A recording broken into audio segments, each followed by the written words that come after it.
NSW were the bookmakers' pre-season favourites to make the playoffs as the top Aussie team after being able to name a relatively settled squad for Gibson's second season at the helm. But instead the 2014 champions continued to go backwards at an alarming rate, finishing with an embarrassing 4-11 record and leaking a whopping 522 points, the fourth worst defensive return in the competition. After a review, Waratahs chief executive Andrew Hall reacted by ushering assistant coach Cam Blades out the door along with the Wallabies-bound Nathan Gray handing Gibson the defence portfolio and signing Australian under-20s coach Simon Cron. Clearly, patience is running out at Moore Park and Gibson will have to deliver strong early season results in 2018 if he is to keep his gig. Here is our 2017 report card from the TAH's Annus Horribilis. Live stream the Super Rugby finals on Fox Sports. Get your free 2-week Foxtel Now trial and start watching in minutes. Sign up now. Greater than High Point Mad Monday. The bye weeks.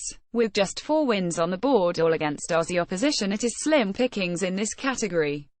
But you'd probably have to plump for the 29-26 win over the Reds in Brisbane in round 10. It's not quite state of origin, but if NSW could bank a win over any opposition, it would probably still be the Queenslanders.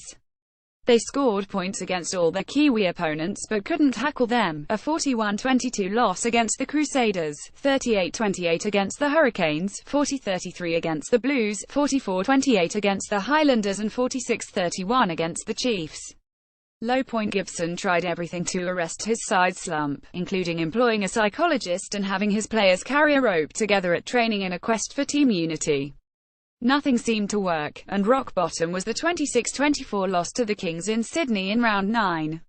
The men from Port Elizabeth were willing and played without fear, but this is a side that the TAHs should comfortably be putting away on home turf.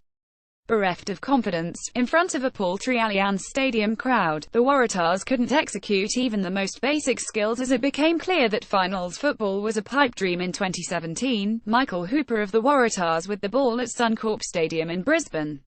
Source AAPPLAYER of the season. Israel Folau discovered his try-scoring mojo at the back end of the season, but captain Michael Hooper remains the club's benchmark for consistently strong performances.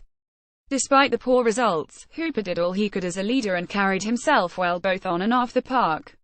You'd think a freshen up, a sabbatical will be required at some point, but the open side flanker seems to have enormous reserves of energy. One massive question for Gibson to mull over in the off-season: does he retain Hooper as his skipper? Given he is about to usurp Stephen Moore as the national captain, he will have a hell of a lot on his plate. Gibson will probably opt for continuity, but perhaps it'd be better for the bigger picture to have Bernard Foley take the Waratahs' see off Hooper's plate. Ned Hanigan of the Waratahs is tackled by Lopeti, Timani and Amanaki Mafi of the Rebels. Source AAPBEST. Young talent Jackie Gordon is a contender in this category after overtaking Nick Phipps as starting halfback.